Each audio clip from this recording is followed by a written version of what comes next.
Man, I have no idea how to review this game. On the one hand, if I'm completely honest with you, this is going to be dislike bombed into oblivion. On the other hand, if I oversell some of the game's positives, I'm going to look like a liar, especially to anybody who watched my streams. So I pretty much lose either way, but at the end of the day, I would rather be as honest as humanly possible. It's pretty much the only policy I've stuck to since the start of my channel. So I've come to terms with the fact that this will likely be one of the most disliked videos I'll ever make in my likely short career on YouTube. The worst thing a video game can be is boring, and Ragnarok is one of the most boring games I've ever played. Half of this game is either watching a cutscene, walking in a straight line, or engaging in one of the game's many hidden loading screens, whether that be rowing a boat, riding a giant yak, climbing a wall, shit we've seen 1,000 times, and it gets old. This game does not respect your time. And I already know, just based off of these criticisms, you already think I hate this game and have no credibility left, or maybe you thought that a long time ago. But I promise you that I am absolutely trying to make my review of this game as fair as possible, despite the fact I despise all of the movie games that Sony's been making for like a decade at this point. They definitely have a lot of good aspects to them, and this game is no exception. So let's just start off with the best part of the game, that being obviously the combat. Now, I remember back when God of War 2018 came out that it was pretty controversial, this change in direction. The biggest change obviously being the over-the-shoulder camera, which is still annoying even in this game, honestly. But you do get used to it eventually, and I would personally recommend you turn up the sensitivity on the camera so you can turn around faster, especially since this game has very generous auto-aim. As for the main combat mechanics themselves, I'd say they're pretty fun. I thought they were fun in the last game too. It does take a while to get going. For some reason, they pulled a Metroid with this game, and Kratos just mysteriously has lost almost all of his abilities and gear from the last game. And so the game kind of feels afraid to give you all of the combat mechanics until about 10 hours in, which makes those early combat encounters a bit more boring. It doesn't help that I was playing it on hard mode, which I'll save that for the end since I'm being positive at the moment. But I'd say the combat ultimately feels mostly satisfying. Juggling enemies in the air is fun, just like it was in the original games. Runic attacks feel pretty powerful, and the fact that they just use a cooldown instead of some kind of magic meter is honestly more fun to me personally, because then you can use them pretty much every encounter and don't have to rely on magic chests.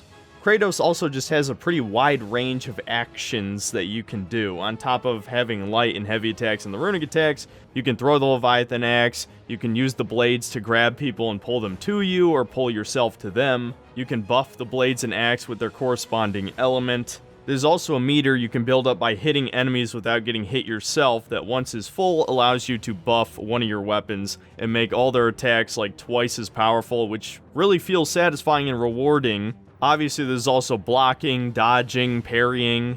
Now, I will say the parry feels pretty weak until your starting shield gets repaired, and then you actually get invincibility frames on the riposts. But before that point, I was very disappointed in the parry. Against mini-bosses and bosses, you would actually have to parry them multiple times in the same combo just to stop the onslaught, which was honestly infuriating.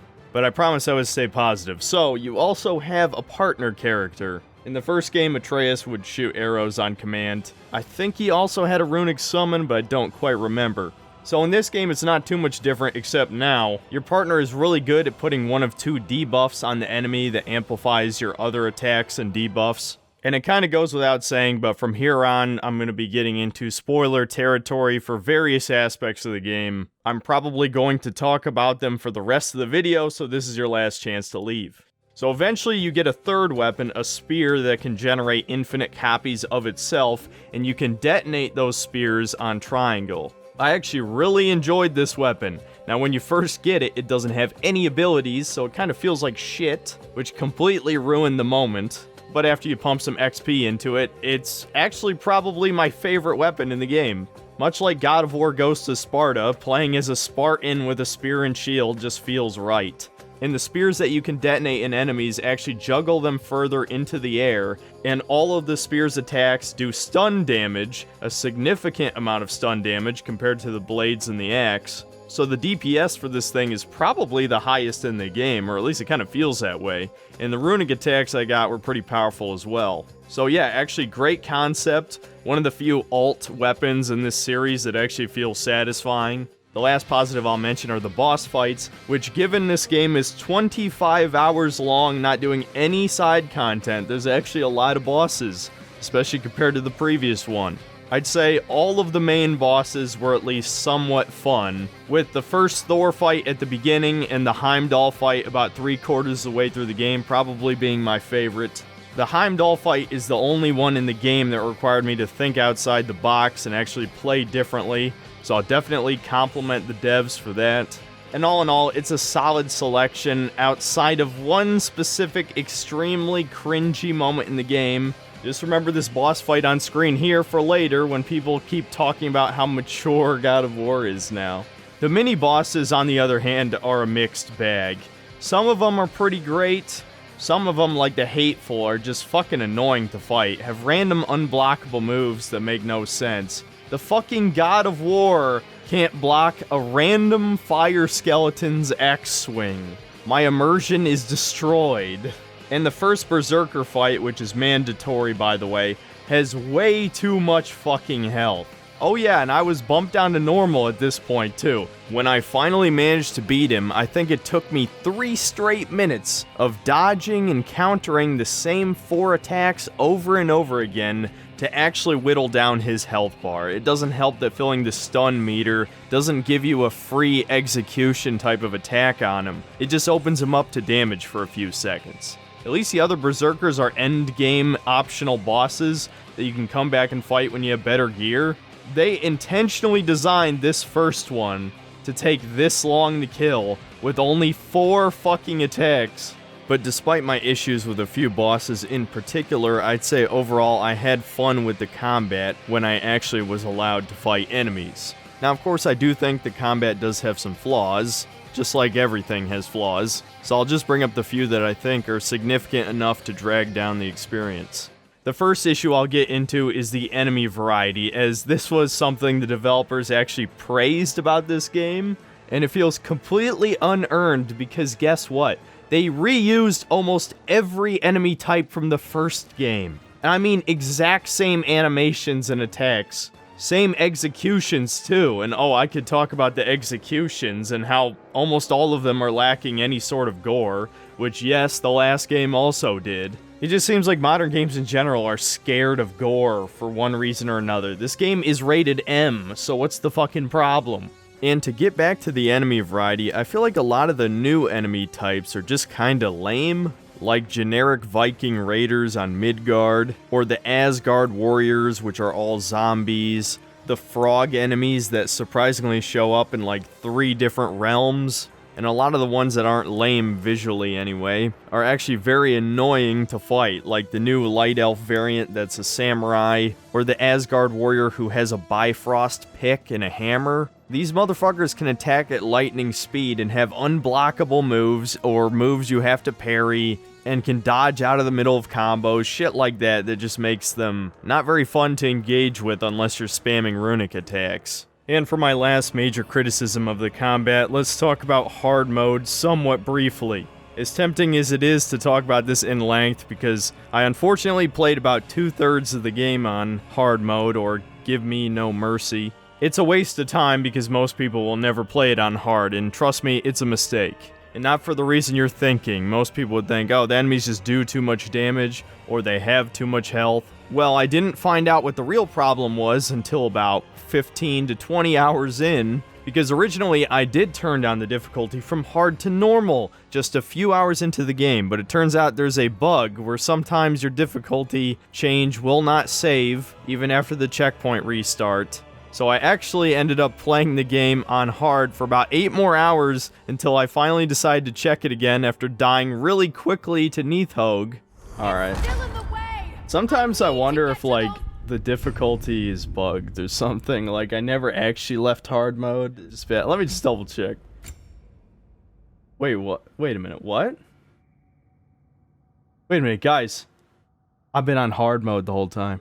Unfortunately, I let chat vote on whether or not I should stay on hard, so I still ended up playing on hard all the way up until that first Berserker fight. And after a few more combat encounters, I finally figured out what hard mode really does. It gives every enemy in the game super armor.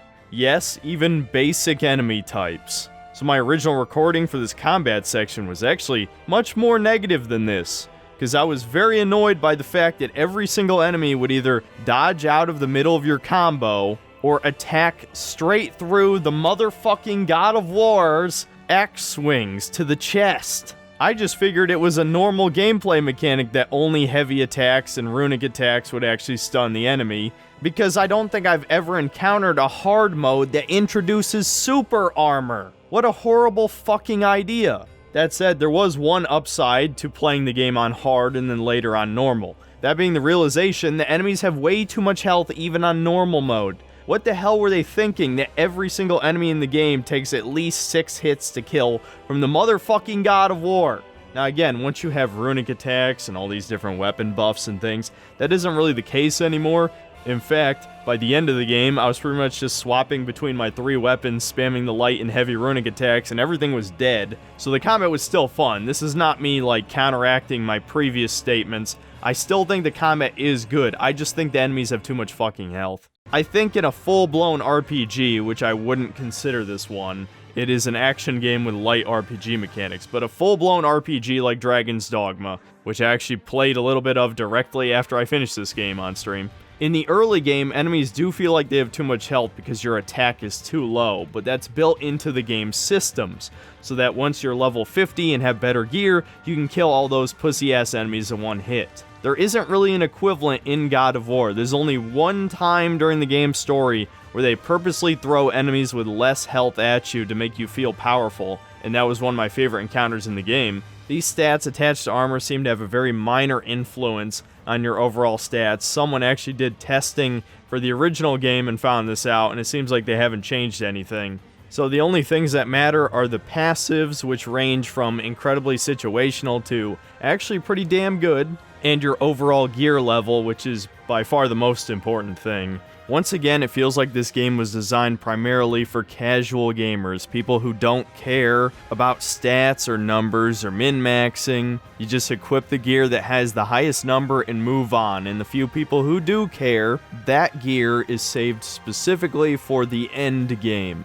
So it makes you question why the gear system even exists. Well, I feel like the obvious answer is the same answer that you could give for any modern game that has crafting or a million side quests or activities scattered throughout the map. The AAA industry all copy off of each other. They see what works for one company and they steal some of those concepts and add it to their game. They call it feature creep, right? And while personally I hate crafting, I actually usually like RPG mechanics. They're just too bare bones in these last 2 games. So now that we've talked about combat pretty thoroughly, it's time we talk about level design. This is not going to be a long section because the level design is very simple and exactly the same for every realm in the game. Stop me if you've heard this one before. It's a set of combat arenas connected with linear hallways. Everything that's in between a combat encounter is either a puzzle or a minor optional little side pathway that has a treasure chest at the end. I know a shit ton of you are going to have no problem with this whatsoever. You might not even notice that it's all a bunch of linear hallways. But I just want to remind you that back when Final Fantasy XIII came out, everyone called it Final Hallway 13. And the resemblance is truly uncanny. Hey, Michael. Yeah? Try going right. It's safe and serene here. I can't go right. Hey, Michael. Yeah? Try going left.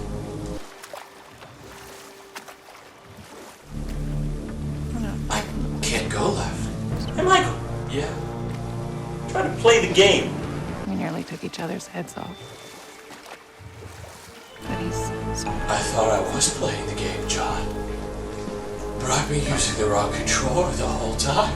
And now this has become increasingly common in any single-player game that doesn't feature a sandbox. Now, these last two God of War games have featured both, sort of, anyway. The mini sandboxes are just islands connected by a glorified loading screen. So it's not all that different, but at least it has the illusion of exploration, right? Which is much better than the hallways. I'm not shitting on it. If you see a treasure chest right across an invisible wall that you could just feasibly jump over, which of course you can't fucking jump in half of modern games either, which is just bizarre.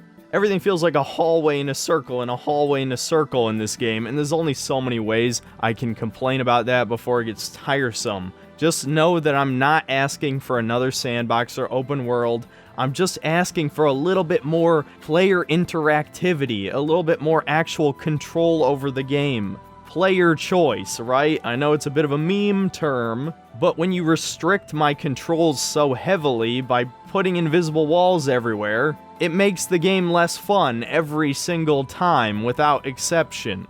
So we might as well talk about the puzzles too. I fucking hate the puzzles. Every single puzzle has the same exact solution. You look around the room, and you throw your axe or you throw your blades. That's it. The difficulty ranges from extremely easy and brain dead to weirdly difficult just because you miss something obvious or you forget how a mechanic works. People made fun of me multiple times on the streams because I forgot a simple mechanic like runic arrows can explode fire, which made a puzzle way more difficult than it was supposed to be. But the puzzles just feel completely pointless and like padding because they feel less like puzzles and more like a game of I Spy. There's almost no actual thinking involved. And look, I know in the original God of War games it wasn't that much different. Just replace I Spy with block puzzles and you have essentially the same thing, right? But there were way too many puzzles in this game. Yes, some were just optional Norn chests. But do you really think I'm going to ignore this loot right in front of me? No. The game is 25 hours long. Why the hell do you need this many puzzles, man? It makes no sense. And that's not even mentioning the backseat gaming from the NPCs. Every single one of the story mandatory puzzles, one of the characters will literally give you the solution if you take too long. Which doesn't sound so bad, right? Except, how long do you think is too long? Just take a guess. It's less than whatever you think it is. It's like 1 minute, dude. There have been several puzzles in the game where I was actively in the middle of solving it, and the character told me what to do. It pissed me off so goddamn much. Fire for something. Can you turn it somehow? Yeah, I can turn it, but I haven't even figured out the puzzle yet, woman. Give me a second.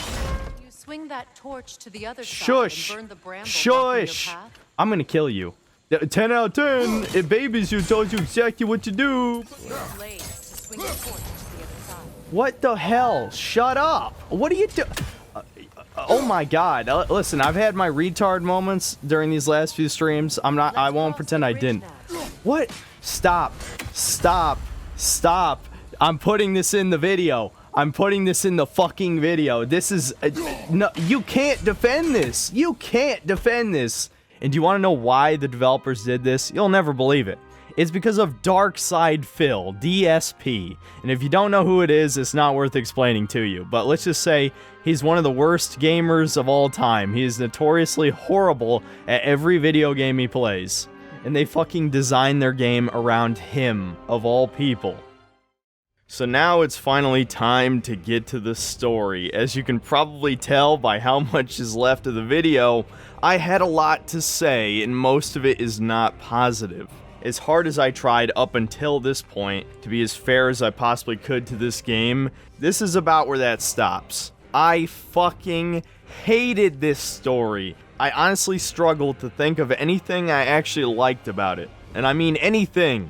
And there's a reason that non-Sony fans call these games movie games, because they really are fucking movies. 70% of this game is some type of cutscene. 70% is not spent actually playing the fucking game. Down to some of the QuickTime events not even being real QuickTime events, as in you cannot fail them. Okay, you don't want me to hit the prompt, right?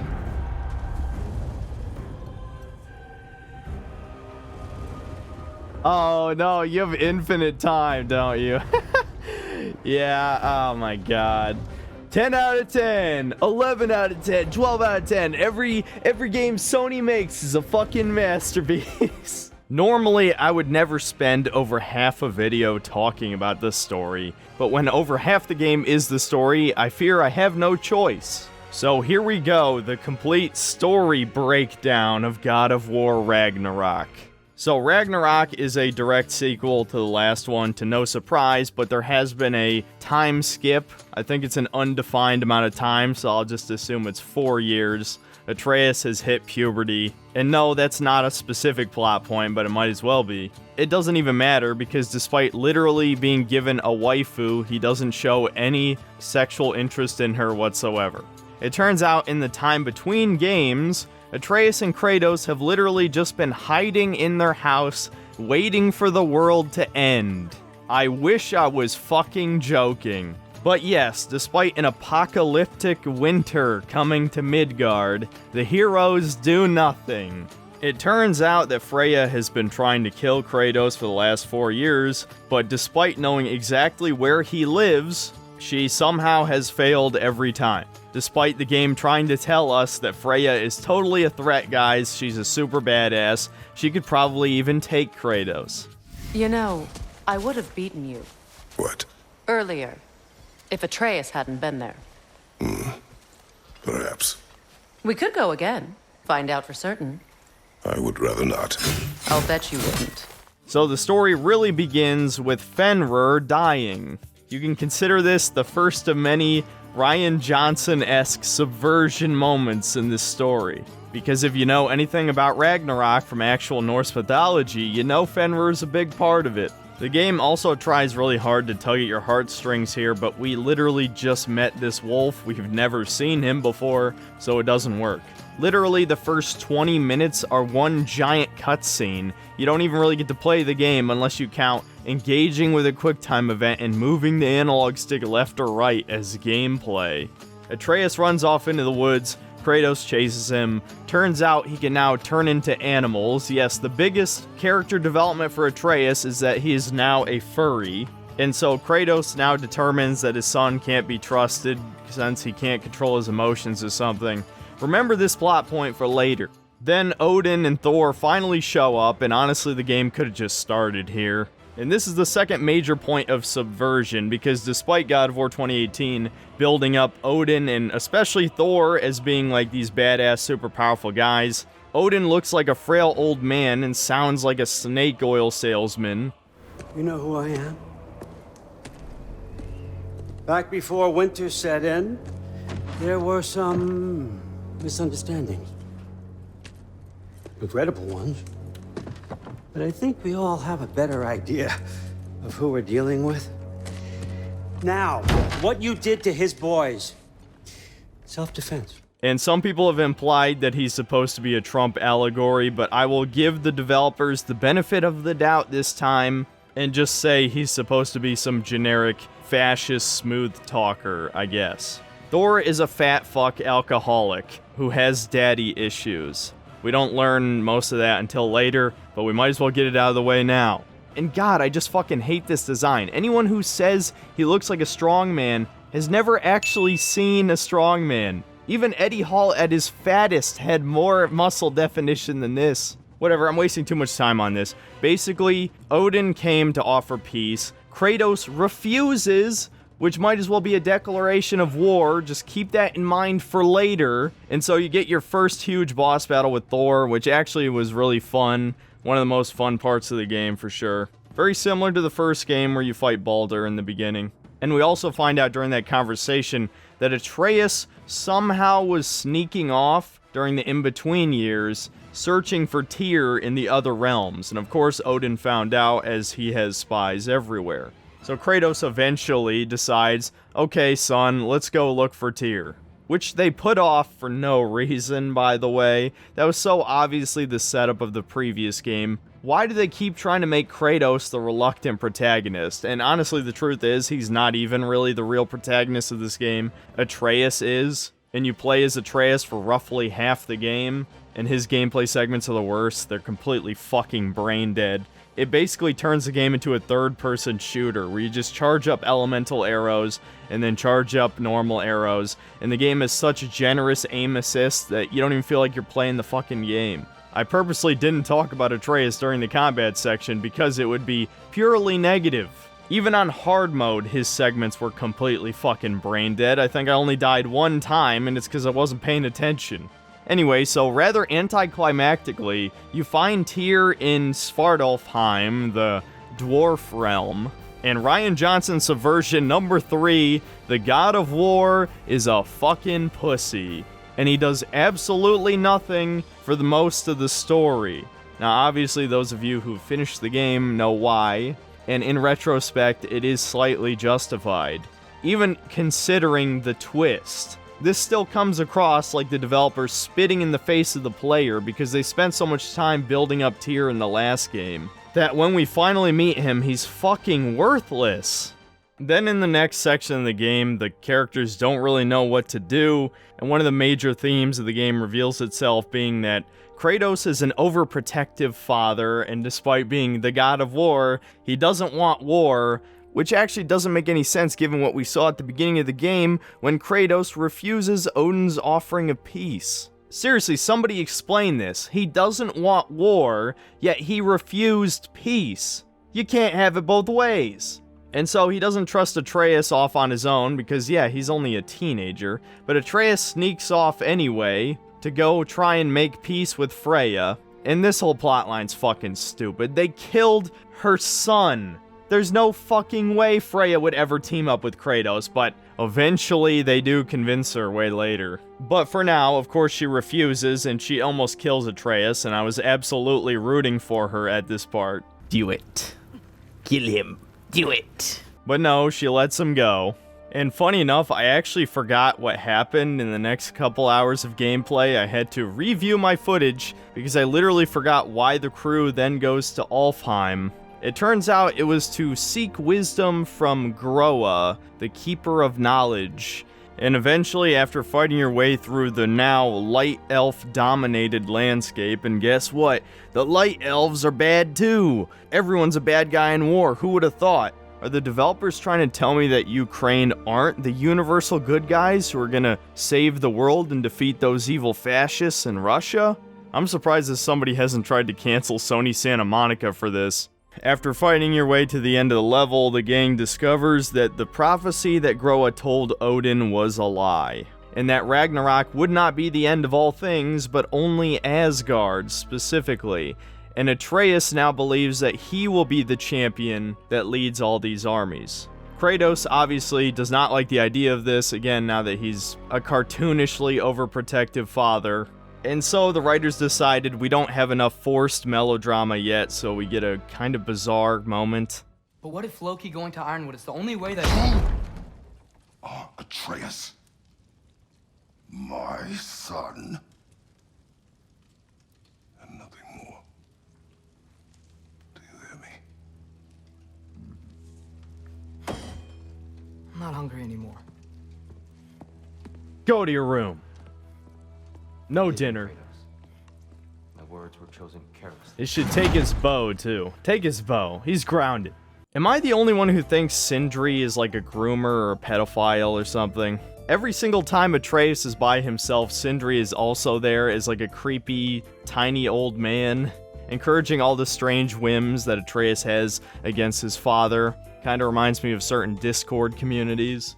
And so now Atreus starts thinking of Ironwood, which earlier Jormungandr told him about, and he is transported into a magical pocket dimension. First, he starts seeing visions of the worst moment from the last game, where as a small child, he kills Thor's son in cold blood. It still pisses me off to this day that Kratos didn't beat his son immediately after that.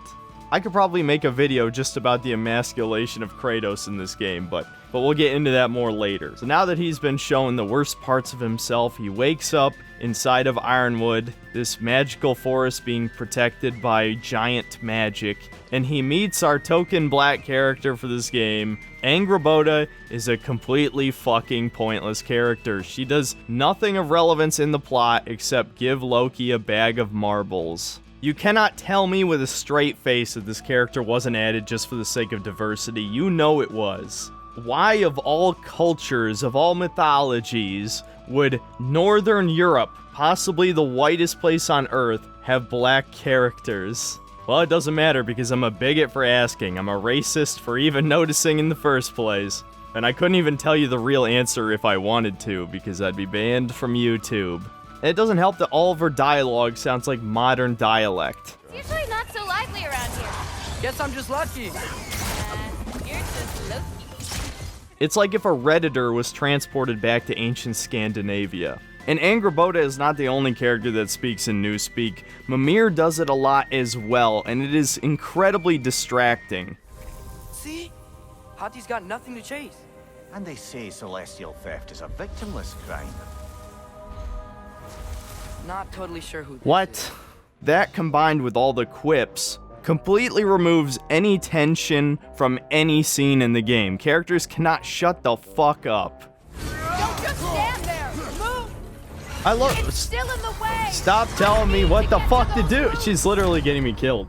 And it doesn't help that this is the worst part of the game by far. It's 2 straight fucking hours of not just Atreus' brain-dead gameplay, but walking in a straight line, listening to a worthless character talk about things that don't matter.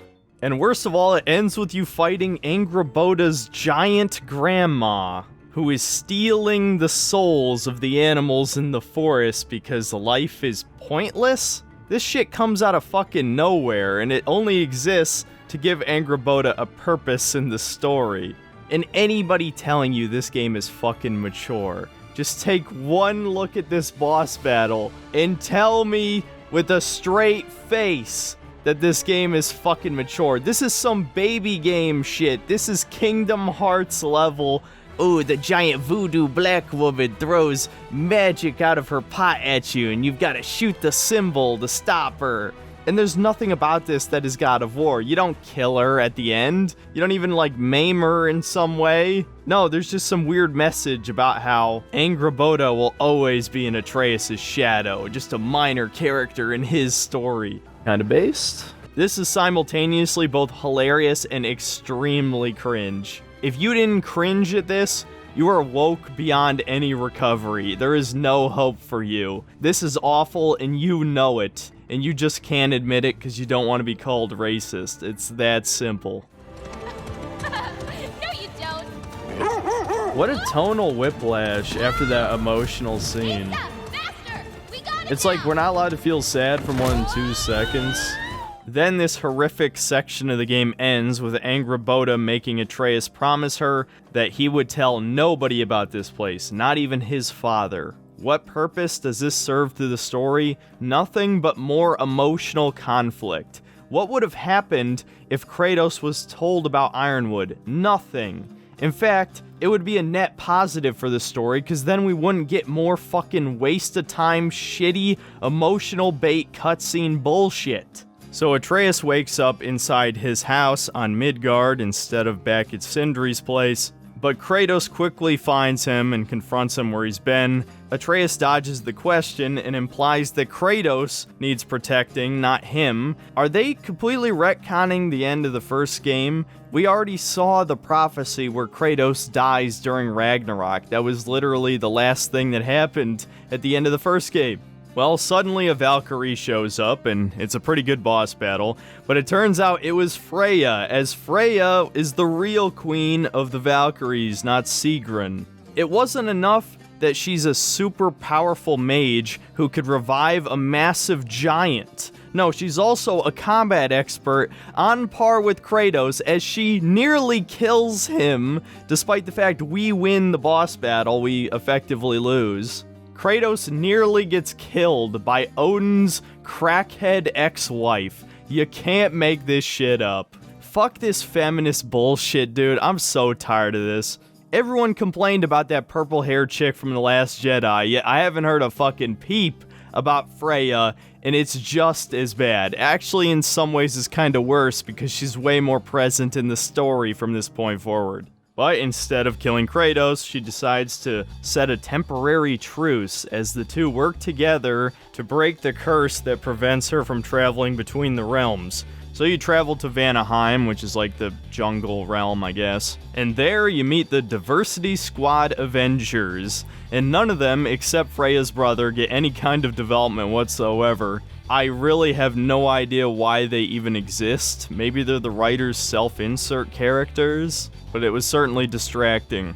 Another major issue with this level is that throughout the entire thing, Kratos tries to convince Freya that he's not her enemy, and he's sorry for what he did, and she needs to move on. And he also tells her about his own family that he was tricked into killing. I've already explained how this would never happen, and it's pretty clear that the only reason it does happen is because the writers didn't want Kratos to kill their strong female character. But what makes it worse is that throughout the entire thing, Kratos is constantly apologizing and capitulating to everything Freya is saying, and he admits he basically wouldn't even defend himself against her if she tried to kill him again, because he couldn't bear to kill his friend. How the fuck is this Kratos, dude? This is such character assassination. You can't convince me for even a second this is the same person that was in the original games. Does anyone remember the time that Kratos crushed a woman under a fucking lever to hold a door open? A completely innocent woman.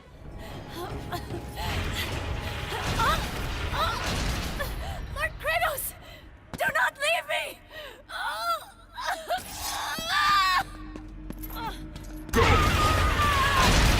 Honestly, just making Kratos a mature, wise old man was a horrible idea in the first place. There's no way they could ever pull it off in a realistic way. So anyway, you fight your way through, you make your way to the World Tree of Roots, and Nidhogg, the guardian of Yggdrasil, shows up, and you just straight up kill her. Are there any lasting consequences of killing the guardian of the World Tree? Of course not, and I'm not going to count a side quest where you have to find her children, because it's completely optional. Now Freya is free to wander the realms in her human form, and we get a scene straight out of a soap opera when she reunites with her brother, pushing the message. Family set me on fire. How did you expect me to react? Like my brother! Like the boy that used to have my back no matter what! And who I always supported no matter how selfish his choices. I expected you to come to find me. That no matter how hurt or angry, you wouldn't abandon me.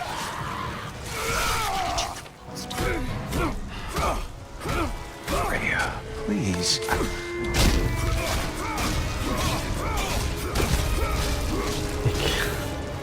I hate every character. If it was possible to hate every character, I think I hate every character.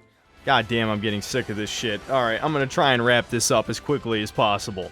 Once they return to Sindri's place, Kratos finally confronts his son in another infuriating scene. The truth is you're being a complete asshole. Laddie, you know that's no way to change a man's mind. He doesn't have any faith in me. It's fine if he keeps Just secrets. slap your It's fine if son. Mom did. Fucking slap him. Her secrets are hard to be stubborn with this path. Oh, okay. The pussy-ass writers. Like, do you know how many dads would fucking bitch slap their sons if they spoke to them like that? So then, Atreus, being a spoiled brat teenage boy, does exactly what his dad doesn't want him to do and goes to see Odin. But first, we need to climb this massive wall to get inside. Well, it's just another generic linear section with no hard battles whatsoever. Very lame compared to traversing through Pandora's Temple in God of War 1, just to name one example of the many cool things Kratos did. And once he makes it to the top, we finally meet Heimdall, probably the only based character in the game. Think you could pull me up, or... No, I don't think I will. I am profoundly unimpressed. And I suppose I should expect nothing less from half-breeds. Don't call me a half... And what are you going to do exactly? Well, you toddlers are boring. Oh, no. You are going to spare me out of pity!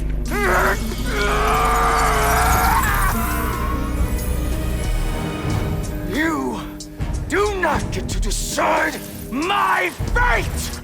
What an absolute Sigma male. And once again, our expectations are subverted, as Asgard is just a generic Viking village straight out of Skyrim.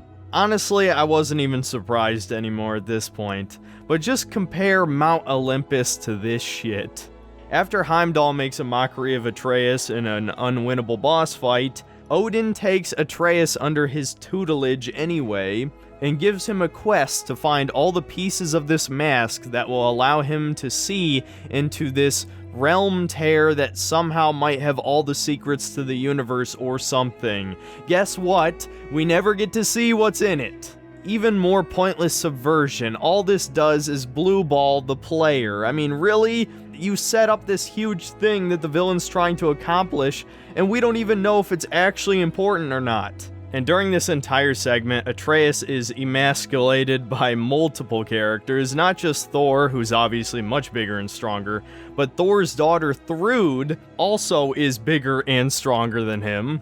And Sif, even though she does literally nothing, is also much bigger than him, so Atreus just looks small and weak. And I think they were trying to go for sort of a Peter Parker underdog type of thing, but I just don't like Atreus at all, and this made him feel even more pathetic. So as Atreus and Thor team up to find one of the mask pieces, Atreus slips away and finds Angrboda again, and they watch a prophecy which tells them of Surtur and his waifu, who are both giants, and they combine to become Ragnarok, which is pretty obvious foreshadowing for later. Shortly afterward, Thor and Atreus find the mask, and we're back to playing as Kratos again, and he finally takes agency in the plot, the only time this entire game that he makes a decision for himself to go seek out the Norns, who are the fates of the Norse dimension. After fighting your way through quite a lot of enemies on Midgard, Kratos and Freya ride on a Kelpie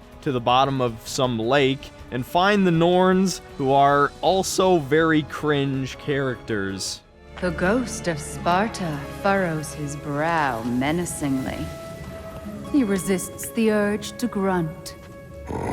Oh, he fails. And they tell us that fate is not real. People do have free choice, they just very rarely make a decision that they can't predict. This might be the only metaphor in this story that I actually agree with. But this quest was not for nothing, as Kratos does learn that Heimdall plans to kill his son. And so, to kill Heimdall, he's going to have to forge a new weapon in Svartalfheim, an infinitely duplicating spear. And even though I think the weapon's awesome, the actual quest to get it was incredibly lame. This felt like padding once again. You don't even fight a cool boss in Svartalfheim. All you do is make your way to some lake, give the mermaid the ring, and she makes the weapon. That's literally it. Yet another missed opportunity from this game to do something really cool. For all the parallels to Marvel movies that you're about to see in a second, I'm surprised they didn't just rip off of Infinity War here and make something over the top. Then Kratos and Odin have a verbal confrontation. Once again, the old Kratos would never talk to Zeus, he would just try and kill him as soon as he saw him. And this scene was just painful to watch. I feel like the game can't decide whether or not Kratos wants war. He refused peace at the beginning of the game, yet we're constantly told he wants to avoid bloodshed, doesn't want to kill anybody except Odin, which is pretty much impossible. That's just stupid and naive to believe that would even happen. Not to mention, Odin straight up calls him a cuck in this scene, dude. That boy of ours is everything I expected. So clever, kind. You sure he's yours? And the writers obviously didn't play the old games. I know they did their research on some of these stories, or a different writer entirely wrote the stories while you're riding on the sled or in the boats that reference the previous games, but they clearly forgot that in God of War 2, Kratos did have worshippers. Spartans worshipped him while he was a god, and yet he says nothing here, acting like Odin was correct. What do you even know of godhood? In your lifetimes, has anyone ever worshipped you? And yet more evidence that the writers emasculated Kratos. He never tries to kill Odin here. Even if it wasn't out of rage, which it would be, if he killed Odin, the plot would be over and he would win. I'm not saying he should win here, but he should at least try to kill Odin. He shouldn't just fucking stand there and get roasted and say nothing in return. Come the fuck on. And then when he returns to Sindri's place again, he cries. Yes, Kratos pretty much cries. I don't think we see a tear leave his eyes, but come on, look at this. And then he has a vision of his wife. This is actually the second vision. I didn't name the previous one, because honestly, none of the three visions matter at all. They're completely pointless. There's only one purpose they serve to the story. Kratos settled. The ultimate Giga Chad settled. Prove me wrong. You can't. Now we play as Atreus again, and he makes his way to Helheim to find the next piece. And spoilers, the piece isn't there, and no, they don't explain it either. Someone told me that Atreus was lying, but if he was lying, why would the mask be glowing when he's going in the supposed right direction? Was he manipulating it? He seemed rather confused when it wasn't there, and freeing Garm, the giant wolf there, which can tear through dimensions, that seemed to be unintentional, so how could it be a lie? Let's be honest, it's just more contrived bullshit. So Heimdall, fittingly, shits all over him for fucking everything up, so Atreus runs home to Daddy. And honestly, him hugging his dad is one of the only decent moments of the story, so I won't shit on it. So it's up to Kratos and Atreus to team up to imprison Garm once again. You get a pretty cool boss battle, and then at the end, our expectations are unsubverted, as it turns out Atreus trapped Fenrir's soul, and now releases it into Garm, who now becomes Fenrir, right? So now there's a giant heckin' pupperino. How very cute.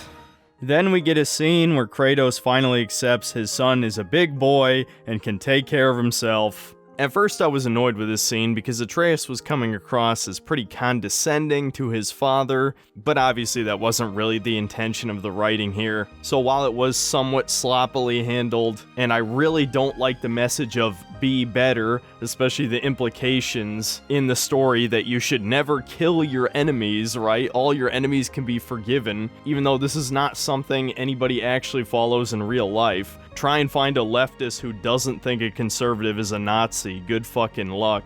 And they're certainly not looking to forgive him anytime soon, but once again, at least I felt something here. It's obvious that this version of Kratos is very lonely and doesn't want to let go of his son. But Atreus is a big boy now, even though I think he's only 13, so he's really not that much of a big boy. This is one of many moments in the story that you can tell a lot of elements of this game were rushed, and it was clearly supposed to be a trilogy. We're getting major story development points all crammed into this massive 25-hour experience that a lot of elements feel underdeveloped. Like, remember in the beginning of the story when Atreus was supposed to learn to control his emotions so he could utilize his animal forms? Yeah, well, that only really comes up right at the end of the game, and he just kinda does it. But once again, I'm stretching out this review far beyond what it ever needed to be in the first place, so let's get back to it. So when we return to Sindri's house yet again, the gang decides we're not going to kill Heimdall after all, and instead we're going to try and help the people of Vanaheim who are being attacked by Odin's forces. So we once again return there, and once we arrive at Freyr's camp, we find out that the boar that you kill in the beginning of the first game didn't die and is in fact a random black guy. I'm not making this shit up. What is the point of this character? Someone tell me why this character exists. You can't. So after meeting some more heckin' pupperinos and gaining the ability to manipulate the sun and moon, we encounter Heimdall once again. And even though I said earlier it's probably my favorite boss fight in the game, it is kind of dumb when you think about it. His ability is to read people's minds, right? So the gimmick of the boss is you have to use the spear and detonate it on the ground to be able to hit him. But if he can read your mind, why doesn't he know when you're about to detonate the spears and simply just jump out of the way the ones on the ground? Maybe because he has to meet you directly in the eyes, and so he can't also watch the spears on the ground? But if that's the case, why can't you use any other method of ranged attack to hit him? Like maybe when you call the axe back to you, it hits him in the back of the head or something? In any case, eventually you do kill him, and it's very unsatisfying. I was hoping Kratos would crush his skull into the dust. Kind of like how he pulverized Hercules' face in God of War 3, but no, they pussy out on any kind of disturbing gore. And so the gang meets up with the Discount Avengers squad, and they escape on a flying boat. Unfortunately, they're attacked by wyverns, and so Broken Sword Guy, I think his name was Hamburger or something, sacrifices himself, and they build it up to be this really epic moment, like, oh my god, I can't believe that guy sacrificed himself. Who was he again? And so we once again return to Sindri's house, and luckily Heimdall had Gallarhorn in his hands, which allows you to open portals to all the realms at once. I guarantee all of us predicted what the climax of the story would be as soon as they told us what this thing did. And so, this is where another very stupid moment happens in the story. Atreus, for some reason that is not explained in the least, decides he wants to help Odin again complete the mask, because maybe the secrets of the universe will help you find a way out so that you don't have to kill him. I thought we all agreed we were gonna kill him now. Why are we suddenly doubting this? Why would you help the villain complete his quest? And you know what's even funnier about this is who's in the room right now with them. If you know the twist, you know what I'm talking about. It really brings some dramatic irony to this scene on a second watch.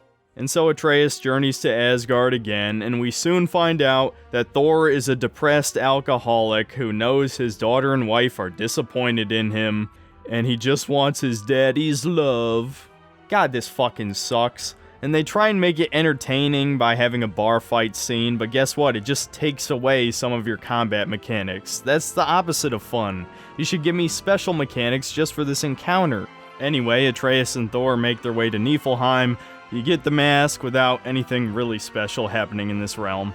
And then Odin shows up, but so does Sif and a couple Valkyries, and Sif manages to convince Thor to try and kill Atreus since Kratos killed Heimdall, but he uses his get-out-of-jail-free card that Sindri conveniently thought to give him before he returned to Asgard again, and now the good guys have the mask.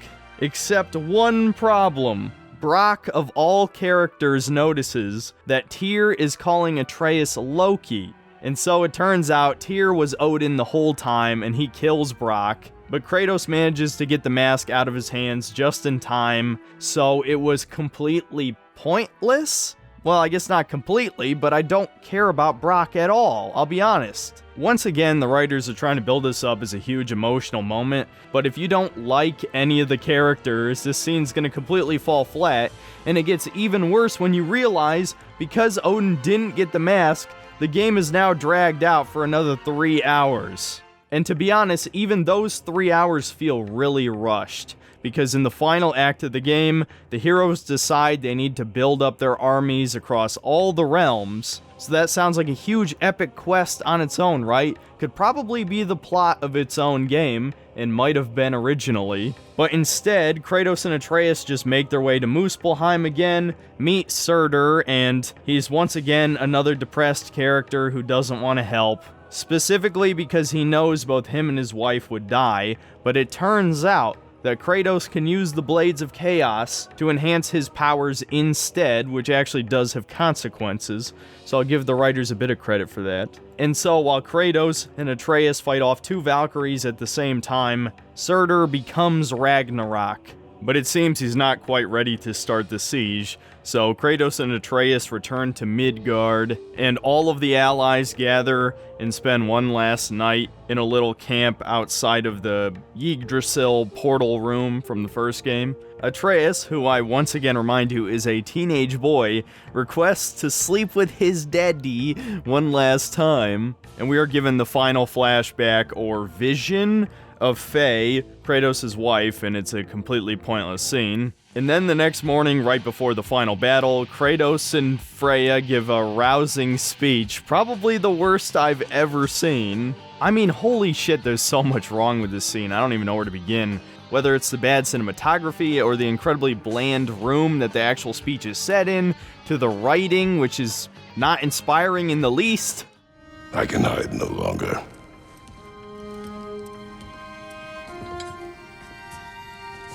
I do not want this war. We have suffered enough. Why couldn't Kratos give this speech after he blows Gjallarhorn, and like Jormungandr and Fenrir are in the background or something, and we're given like a wide shot of all the armies or some shit? You know, something like Lord of the Rings, something that feels epic.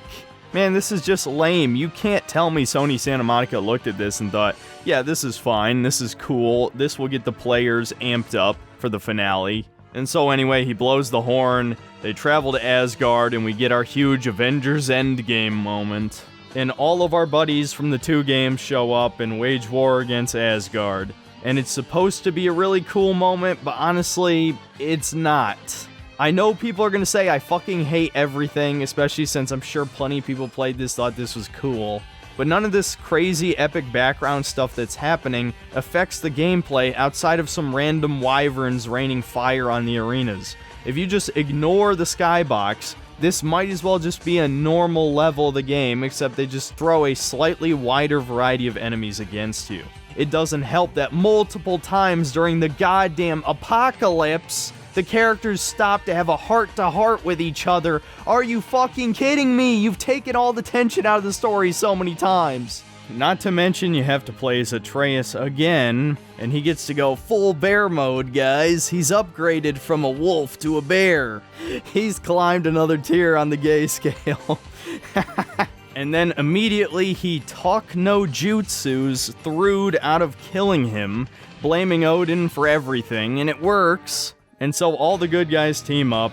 Kratos finally has his second showdown against Thor. After beating him, he actually manages to convince him not to fight anymore for the sake of their children. This is God of War. This game series is known for letting you kill gods. That's like one of the main points of playing these games. Again, the power fantasy, but whatever, Kratos is a changed man. He's super mature now, guys. And of course, as soon as Thor agrees to lay down his arms, Odin stabs him in the back, literally, and kills him. And so now we have our final boss battle, with Kratos, Atreus, and Freya all teaming up to lay waste to him. And it's an absolute button mash fest. All I did was spam runic attacks the entire time, and did surprisingly well, beat him in one try. It really feels like a step down from every other final boss in the series. Even the fight against Baldur felt more epic than this, because there's really no sense of scale. You're just fighting him in a basement, and he shoots magic spells at you. Oh, and somehow I almost forgot, at the end of the first phase against Odin, Freya gives the cringiest line in the game. You have no hold on me anymore. Wow, so brave. How good you Stunning and fucking brave, dude. Not woke at all, guys. Not woke at all. Oh, husband. You always sought knowledge well. Now, I'm going to teach you what it's like to lose everything. Bow to your queen! Really?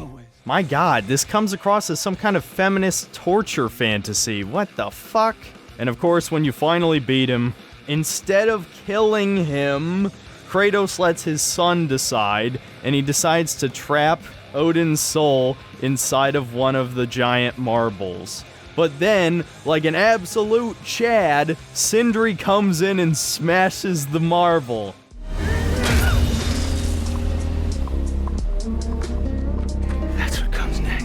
I take back everything I said about him being a possible pedophile. As soon as his brother dies, he actually becomes the only other based character in the game.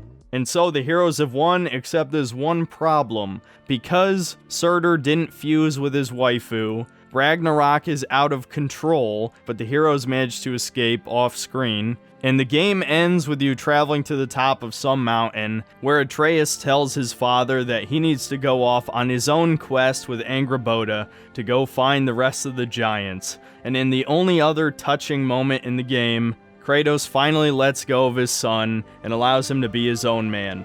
And I really have nothing to complain about here. I think this part was actually well done. And then immediately afterward, we find out there was a secret second prophecy that Kratos was to become the new revered god of the Norse realms, effectively tying him to this place, meaning this is the end of his story. And thank God for that. I don't want to see Sony butcher Kratos anymore, but I absolutely promise you, I will not buy a God of War game starring Atreus, so they better either reboot this shit, or just let it die. The sad thing is, you get to play the post-game immediately after this, and there's a bunch of other side quests, there's all those berserker super bosses to fight, and when I played a few more hours, I actually was having fun consistently. You know why? Because I could actually do what I want. I could actually engage in the gameplay and fight enemies and just ignore the ambient background dialogue because it really didn't matter, without having to deal with forced walking sequences or countless cutscenes or stupid emotional bait or any of the other bullshit that is in modern Sony games. Just wandering around the realms, even though it was areas I'd already been to, was more fun than the actual goddamn story mode. The linear story was less interesting than wandering around the world doing side quests. How do you fuck up this bad? But the game's totally 10 out of 10, guys. If you just ignore all the constant cutscenes and walking simulator moments and fake loading screens and shitty Atreus gameplay segments, it's totally 10 out of 10.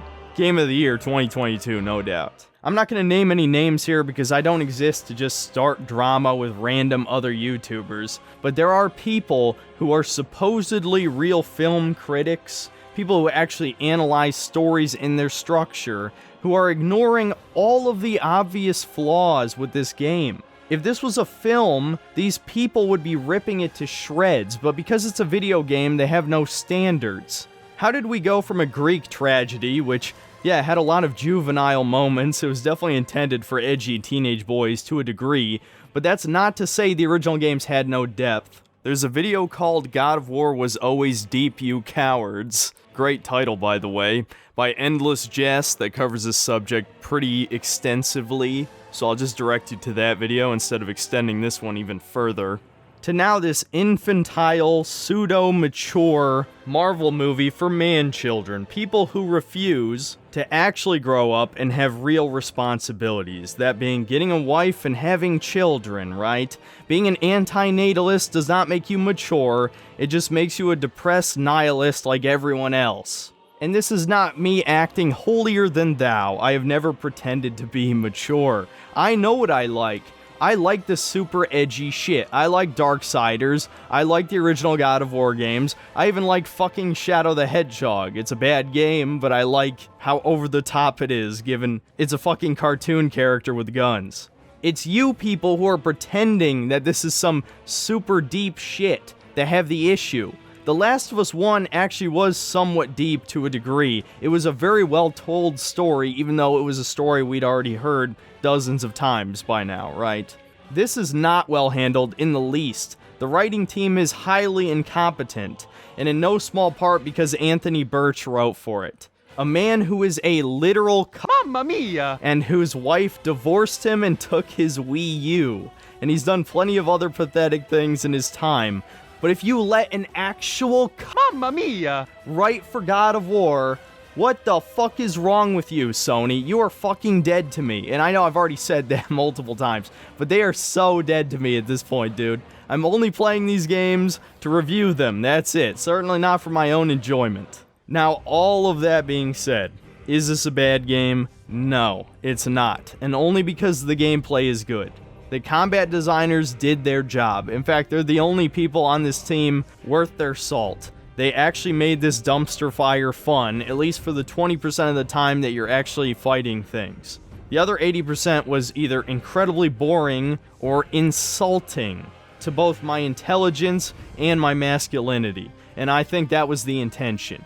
I've said it once and I'll say it again, games are not made for gamers anymore. And they're slowly trying to not make them for men anymore either, at least not catering to men's tastes. They're trying to make games, quote unquote, for everyone. There is no such thing. You cannot make a good game that also appeals to everybody. You just can't. You can make a mediocre game that does that, and many exist. But a good game caters to a specific audience. And unfortunately, they do not want the God of War audience. Fuck this game, And fuck all the Sony fanboys who think it's a masterpiece. That word has now lost all meaning. I hate to say it, but Elden Ring is probably Game of the Year this year. Despite having one of the most critical videos of it, I think it's considerably better than this game. That's about it. I'll see you next time, guys.